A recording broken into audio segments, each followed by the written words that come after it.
Hello smarties, welcome back to our channel. மன நிறைவோடு வாழ வாழ்த்துக்கள். இன்றைக்கி ரொம்பவே டேஸ்டியான எண்ணெய் கத்திரிக்காய் குழம்பு எப்படி பண்ணுறதுன்னு பார்க்கலாம். ஸோ இது வந்து ரொம்பவே சிம்பிளான மெத்தடுங்க. ரொம்ப டைம் சேவிங் ப்ராசஸாக இருக்கும்.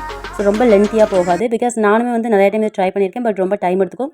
But this is the simple way I have found. So நீங்களும் ட்ரை பண்ணி பாருங்கள். ஸோ ஃபஸ்ட் வந்து நான் நல்லா சின்ன சைஸில் இருக்க கத்திரிக்காவாக நல்லா எலசா பார்த்து எடுத்திருக்கேன். அதை வந்து நல்லா வந்து ஃப்ரை பண்ணிக்கலாம். ஸோ கொஞ்சம் நல்லா ஆயில் ஊற்றி ஃப்ரை பண்ணலாம். ஒரு 70% குக் ஆகிற அளவுக்கு அதை ஃப்ரை பண்ணி தனியாக எடுத்து வச்சுக்கிட்டேன்.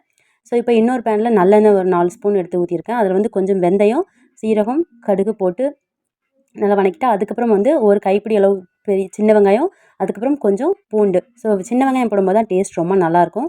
ஸோ இது நல்லா வந்து வெங்காயம் நல்லா சாஃப்டாக குக் ஆனதுக்கப்புறமா வந்து நம்ம ஆல்ரெடி வந்து ஃப்ரை பண்ணி வச்சுருக்க அந்த கத்திரிக்காயும் போட்டு நல்லா வந்து குக் பண்ணிக்கலாம். ஸோ இது வந்து நல்லா கரிஞ்சிடக்கூடாது. ஸோ நல்லா வந்து ஃப்ரை மட்டும் ஆகணும். ஸோ இந்த ஸ்டேஜில் வந்து நம்ம ஸ்பைசஸ் ஆட் பண்ணிக்கலாம்.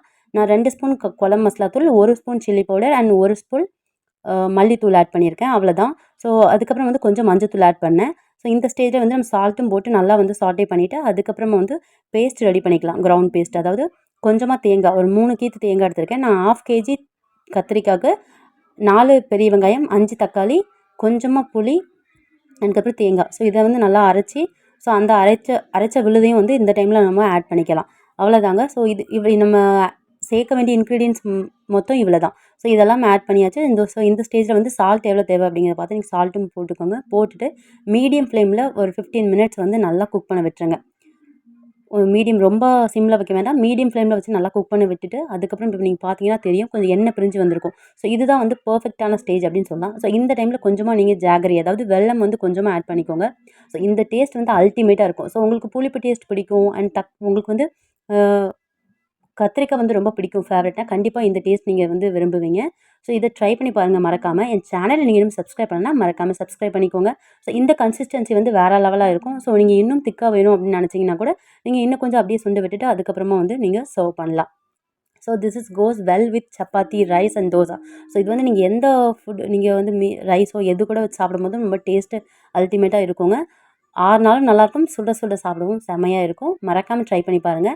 அண்ட் நல்லெண்ணெயில் ட்ரை பண்ணும்போது டேஸ்ட் வந்து ஆத்தென்டிக்காக இருக்கும். This is one of my favourite அப்படின்னு சொல்லலாம். ஸோ நீங்களும் ட்ரை பண்ணி பாருங்கள். அண்ட் டேஸ்ட் எப்படி இருந்தது அப்படிங்கிறது மறக்காமல் கமெண்ட்டில் மென்ஷன் பண்ணுங்கள். ஸோ நீங்கள் உங்கள் ஃப்ரெண்ட்ஸ் அண்ட் ரிலேட்டிவ்க்கும் இந்த வீடியோ ஷேர் பண்ணுங்கள். அண்ட் மறக்காமல் உங்கள் லைக் கொடுங்க. அது எனக்கு இன்னும் மோட்டிவேட்டிங்காக இருக்கும். தேங்க்ஸ் ஃபார் வாட்சிங். I meet you soon with another new video. நான் வந்து நிறைய டைப்பில் வந்து எண்ணெய் கத்திரிக்காய் குழம்பு ட்ரை பண்ணியிருக்கேன். பட் இந்த மெத்தட் ரொம்ப சிம்பிளாகவும் இருந்தது, அஸ் வெல் அஸ் டேஸ்ட்டுமே வந்து ரொம்ப சாட்டிஸ்ஃபைடாக இருந்தது. நமக்கு வந்து அந்த லாஸ்ட் பைட் அந்த டங்க்லேயே வந்து டேஸ்ட் இருக்கிற அளவுக்கு அவ்வளோ டேஸ்ட்டாக இருக்கும். ஸோ புளிப்பு, லைட்டாக அந்த ஸ்வீட்னஸோ இது வந்து சொல்லவே முடியலைங்க. அவ்வளோ எக்ஸலண்ட்டாக இருக்கும். ஒன்ஸ் அதை டேஸ்ட் பண்ணும்போது அந்த ஃபீல் தெரியும். பட் டேஸ்ட்டுமே வேறு லெவலில் இருந்தது. நீங்களும் மறக்காமல் ட்ரை பண்ணி பாருங்கள். அண்ட் நீங்கள் இந்த வீடியோ என்ஜாய் பண்ணியிருப்பீங்கன்னு நினைக்கிறேன். என்ஜாய் பண்ணிங்கன்னா மறக்காமல் ஒரு ரெட் ஹார்ட் லீவ் பண்ணிட்டு நம்ம வீடியோக்கு அப்படியே லைக்கை கொடுத்துட்டு ஷேர் பண்ணுங்கள்.